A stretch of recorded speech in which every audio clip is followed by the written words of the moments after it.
আসসালামু আলাইকুম। আজকে আমি চলে আসছি চটপটি রেসিপি নিয়ে। চটপটি বানানোর জন্য এখানে আমি পরিমাণ মতো ডাল সারা রাত ধরে ভিজিয়ে রেখেছিলাম। এখন আমি ডালটা ভালোভাবে পরিষ্কার করে ধুয়ে নিব। এখন আমি চুলে একটি পাতিল বসিয়ে দেব। এখন আমি দিয়ে দেব পরিষ্কার করা ডালগুলো। এখন আমি ডালগুলো সিদ্ধ করার জন্য পরিমাণ মতো পানি দিয়ে দেব। পানির পরিমাণটা একটু বেশি দিতে হবে। এখন দিয়ে দেব পরিমাণ মতো লবণ, তারপরে দিয়ে দেব হাফ চামচ বেকিং সোডা।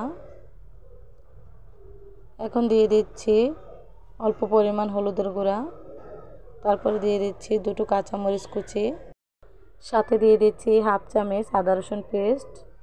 এখন আমি সবগুলো উপকরণ নেড়ে চেড়ে নিব। নেড়ে চেড়ে নেওয়া হয়ে গেলে একটা ঢাকনা দিয়ে ঢেকে দেব। ঢাকনা দিয়ে ঢেকে আমি ডালগুলো সিদ্ধ করে নিব। এখন আমার ডালগুলো সিদ্ধ করা হয়ে গেছে। ডালগুলো এরকমভাবে সিদ্ধ করতে হবে যেন কিছুটা ডাল গলে যায় আর কিছুটা ডাল আস্ত থাকে। এখন আমি চটপটিটা রেডি করে নিব। প্রথমে আমি কিছু গরম পানিতে কিছু তেঁতুল দিয়ে দিচ্ছি। এখন আমি তেঁতুলটা কিছুক্ষণ রেখে দিব। কিছুক্ষণ রাখার পরে আমি হাত দিয়ে চটকিয়ে তেঁতুলের পিউরিটা বের করে নিব। এখন তেঁতুলের বিচিগুলো ফেলে আমি একটা ছাঁকনিতে ছেঁকে নিব তেঁতুলের পিউরিটা।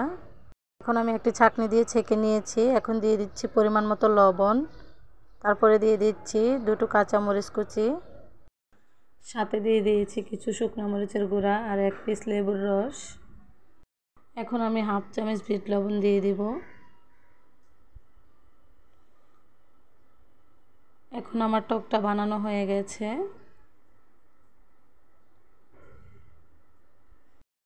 এখন আমি টকটা একটা সাইডে রেখে দেব। এখন আমি নিয়েছি ডালগুলো, এখন দিয়ে দিচ্ছি একটি পেঁয়াজ কুচি, সাথে দিয়ে দিচ্ছি একটি ডিম গ্রেট করে রেখেছিলাম সেগুলো, তারপরে দিয়ে দিয়েছি কিছু শসা কুচি, কিছু কাঁচামরিচ কুচি আর কিছু ধনিয়া পাতা কুচি। এখন দিয়ে দিচ্ছি হাফ চামচ ভাজা জিরার গুঁড়া, সাথে দিয়ে দিয়েছি আরও কিছু শুকনো মরিচের গুঁড়া, হাফ চামচ বিট লবণ আর অল্প পরিমাণ খাবারের লবণ। এখন দিয়ে দিচ্ছি একটি আলু গ্রেট করে রেখেছিলাম সেগুলো, সাথে দিয়ে দিচ্ছি কিছু চটপটির মশলা। এখন আমি সবগুলো উপকরণ নেড়ে চেড়ে নিব। এখন দিয়ে দিব পরিমাণ মতো টক। টকটা আপনাদের পরিমাণ মতো আপনারা দিয়ে দেবেন। এখন আমি ডালের সাথে টকগুলো মিশিয়ে নিয়েছি। এখন আমি দিয়ে দিচ্ছি উপর দিয়ে কিছু পেঁয়াজ কুচি, সাথে দিয়ে দিচ্ছি কিছু শসা কুচি, তারপরে দিয়ে দিচ্ছি আরেকটি ডিম আমি গ্রেটারের সাহায্যে গ্রেট করে রেখেছিলাম সেগুলো। এখন উপর দিয়ে কিছু ধনিয়া পাতা ছিটিয়ে দিচ্ছি, তারপরে দিয়ে দিচ্ছি কিছু লেবু কুচি। এখন দিয়ে দিচ্ছি আরও কিছু শুকনো মরিচের গুঁড়া।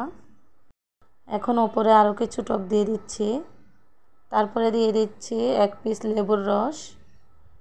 এই লেবুর রসটা দেওয়ার কারণে চটপটিটা খেতে ভীষণ মজা হয়। এখন আমি দিয়ে দিচ্ছি কিছু ফুচকা উপর দিয়ে ভেঙে দিয়ে দিচ্ছি। এখন আমার চটপটিটা রেডি হয়ে গেছে। দেখেন আমার চটপটিগুলো কীরকম হয়েছে। আশা করছি আমার রেসিপিটি আপনাদের কাছে ভালো লাগবে। ভালো লাগলে লাইক, কমেন্ট এবং শেয়ার করে দিবেন। এরকম নতুন মজার রেসিপিগুলো দেখার জন্য আমার সাথেই থাকবেন। আজ এই পর্যন্তই। সবাই ভালো থাকবেন। আল্লাহ হাফেজ।